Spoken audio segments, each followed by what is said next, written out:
bütün hastalıklarla ilgili eczacıların rolü yadsınamaz. Net. Eczacılık bir sağlık hizmetidir. Hatta şu anda yasada da birinci basamak sağlık kuruluşu, yani aile sağlığı merkezleri gibi, sağlık ocakları gibi birinci basamak sağlık kuruluşu olarak geçer. Dolayısıyla verdiği hizmet de aksatılamaz, kesinlikle önemsizleştirilemez. Çok önemli bir noktada eczacılar hizmet veriyorlar. Burada dikkat edilmesi gereken şey, eczacıların önlemedeki rolünü öne çıkarmamız lazım. Yani toplumsal bilinçlendirmedeki rolünü öne çıkarmamız lazım. Yaklaşık 27 bin tane eczanemiz var ve bu eczanelerin tamamı Türkiye'nin en uç noktasına kadar yayılmış durumdalar. Buralarda aslında birinci basamak sağlık hizmetini veren kurumlar gerçekten eczacılar. Özellikle kırsal kesimde eczacılarımızın bu anlamda çok daha üst düzey rol oynadığını düşünüyoruz ve görüyoruz yani bunu. Pandemi süreçlerinde de eczacıların rolü çok büyük oluyor dolayısıyla. Biz bu rolü yerine getirmeye çalışıyoruz. Türkiye'deki sağlık profesyonellerinin tamamını, ben açıkçası bu anlamda diğer birçok ülkeye göre çok daha özverili çalıştığını, yani kalifiye olması konusunda evet kalifiye, ama kalifiyelikten öte bir durum gerekiyor böyle durumlarda. Yani böyle olağanüstü durumlarda özveri faktörü devreye giriyor. Siz çalışırken 14 saat, 15 saat, 20 saat, 24 saat, 36 saatlere kadar çalışabilecek bir özveri gösteremezseniz bu başarıyı yakalamanız zaten mümkün değil. Ve bu anlamda eczacılarımız da elinden geleni yapıyorlar şu anda. Düşünün ki işte bütün önlemlerini kendi bütçeleriyle alıyorlar. Yani almaları gereken bütün önlemlerini ama. Eczanenin içindeki önlemlerden hastayla diyalog sırasındaki önlemlere kadar kendi bütçeleriyle aldılar.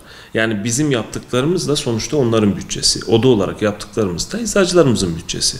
Onların burada topladığı paradan onlar için uygun zeminlerde işte koruyucu kıyafet dağıttık, gözlük dağıttık, maske dağıttık. Sadece eczanelerimizde kullanılabilecek kadar, yani miktarı fazla değildi. Yani bunları yaparken de dediğim gibi tüm imkanlarımızı kendimiz kullanarak yaptık. Şu an hala yaptığımız imkanları kendi imkanlarımızla yapmaya çalışıyoruz, hazırlamaya çalışıyoruz. Bu anlamda bence Türkiye'deki eczacılar elinden geleni yaptı. Ama bütün sağlık çalışanları gibi. Bütün sağlık çalışanlarımız gerçekten çok büyük özveriyle çalıştılar. Ülkeler arasındaki farklılıklara bakmak, aslında bu hastalıkta birkaç tane yaklaşım var. Daha doğrusu bu tarz pandemi durumlarında, salgın, viral veya bakteriyel salgınlarda birkaç tane durum var. Bazı ülkeler ilk aşamada toplum bağışıklığını düşünerek hareket ettiler. Yani bu maalesef aslında tıbbi anlamda doğal seleksiyon anlamına da gelebiliyor. Yani güçlü olanın yaşadığı, güçlü olmayanın hayattan koptuğu bir anlama da geliyor. Ki bu virüsle mücadelede aslında çok uygulanabilecek bir şey değildi. Bazı ülkeler bunu yaptılar. Neyse ki bizim ülkemizde böyle bir şey hiçbir zaman konuşulmadı bile. Bu anlamda sağlık otoritelerimizin dik bir duruşu oldu. Bu bir sağlık problemidir, pandemidir. Dolayısıyla bu bir bulaşıcı hastalıktır. Bizim bununla ilgili gerçekçi mücadele etmemiz lazım. Maske olayı bütün ülkelerde kriz haline geldi. Düşünün ki 3 tane büyük devlet, biri bir diğer devletin maskesine 3. bir ülkenin gümrüğünde el koyabiliyor.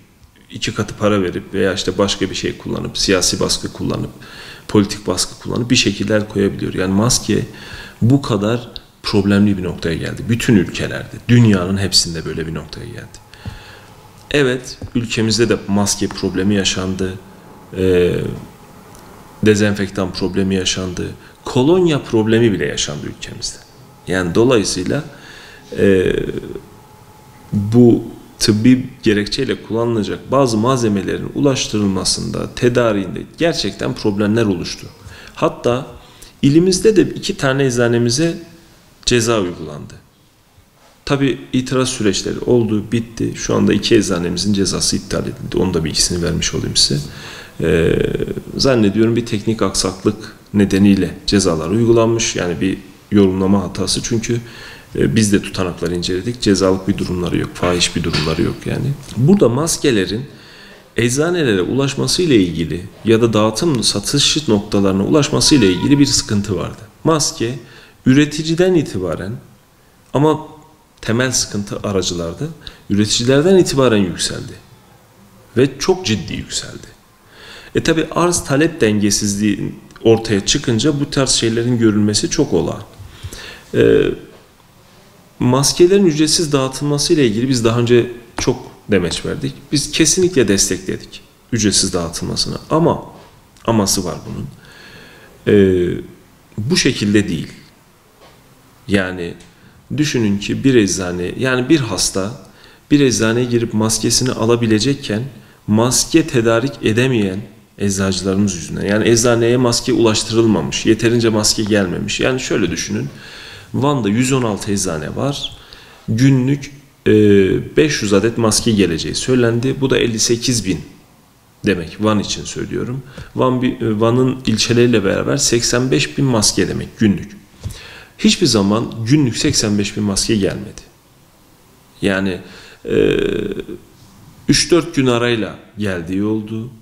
İşte son maske geldiğinden bu yana Van ilimize 5 gündür maske gelmiyor. 5-6. gün oldu. Bugün maskeler geldi, dağıtılmaya başlandı. Bir yandan bunu yaparken bir yandan da ücretli olmasının belli üst limitle, yani satışına bir üst limit koyup o üst limitle satışının serbest olması gerekiyordu ki hani ücretsiz dağıtamadığınız noktalarda vatandaş bir şekilde maskeye ulaşabilsin.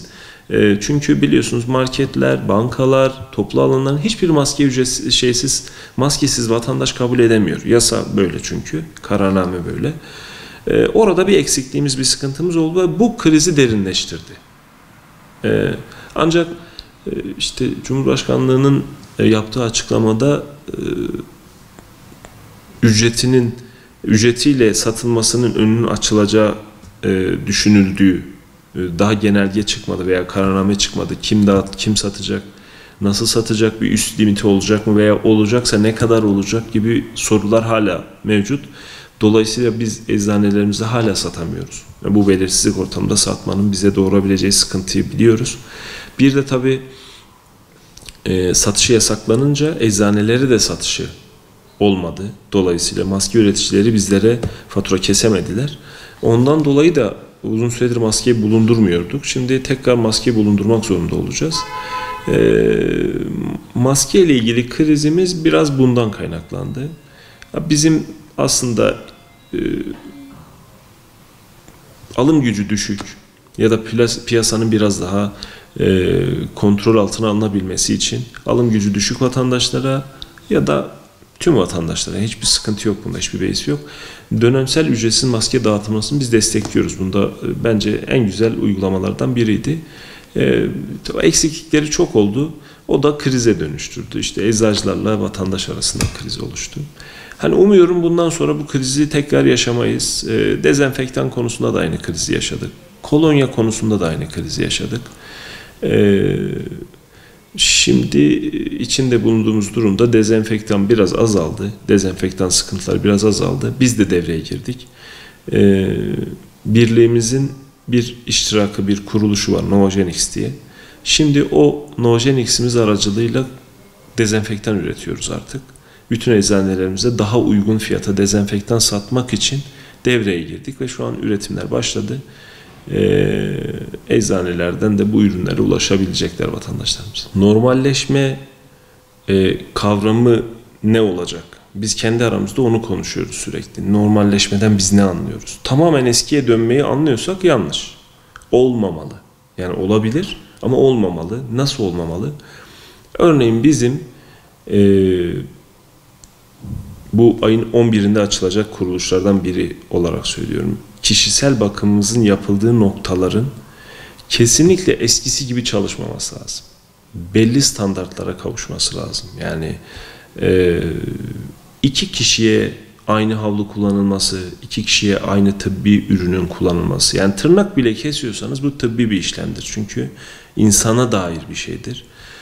Kişisel bir şeydir. Bir sonraki kişiye hastalık bulaştırabilirsiniz. Bir sonraki kişiye başka bir sıkıntı yaratabilirsiniz. Dolayısıyla hiçbir şey aslında eskisi gibi olmamalıdır. AVM'lerimizin işleyişi bile eskisi gibi olmamalıdır. Bizim yaşantı tarzımız da eski ama bu şu anlama gelmesin. Sürekli böyle bir diken üstünde, kriz halinde değil. Kişisel alanı, temizlik kültürümüzü, bireysel hijyeni, bunların tamamını kendi içimizde bir kültür haline dönüştürmeliyiz. Evet, kötü değiliz bu konuda belki kişisel hijyen anlamında ama hala bireysel hizmet veren işletmelerin bu anlamda eksiklikleri var. Bunları gidermemiz lazım. Mesela AVM'lerle başlatılması. Yani bunu zannediyorum ekonomik bir gerekçesi var. Bunun çünkü sağlıkla alakalı bir gerekçesi olamaz. Biz AVM'lerin umuyorum ki açılma takvimi içerisinde nasıl açılacakları ile ilgili ya nasıl çalışacakları ile ilgili de bir kılavuz yayınlanır. Çünkü sadece açılsın diye açılırlarsa tekrar virüsle ilgili kötü bir noktaya dönebiliriz. Çünkü biliyorsunuz Avrupa'da da birkaç ülke normalleşme adımları attı, sonra geri adım atmak zorunda kaldı. Yani iyi oluşturulmamış, sağlam zemini oluşturulmamış adımlar sonrasında geri adıma neden oluyor. Yani biraz daha bu konuda sanırım daha çok düşünerek bunun üzerine bir de burada konunun uzmanlarını daha çok dahil ederek, yani orada da zannediyorum biraz eksiklerimiz olabilir. Konunun uzmanlarını daha çok dahil ederek yapabilirsek sanırım daha iyi çözümler sağlayabiliriz. AVM'lerle başlanması ya birçoğumuz için çok doğru gelmiyor açıkçası sağlık camiası açısından. Ama dediğim gibi sanırım bir ekonomik gerekçe var ortada. Çünkü sağlık gerekçesiyle olacak bir şey değil bu. Umuyorum tekrar geri adım atmamıza sebep olmaz. Bu anlamda çünkü AVM'ler ciddi bir odak oluşturuyor. Bu kadar bunalmış insanın da bir anda bir yerlere kaçma ile ilgili istekleri olacak.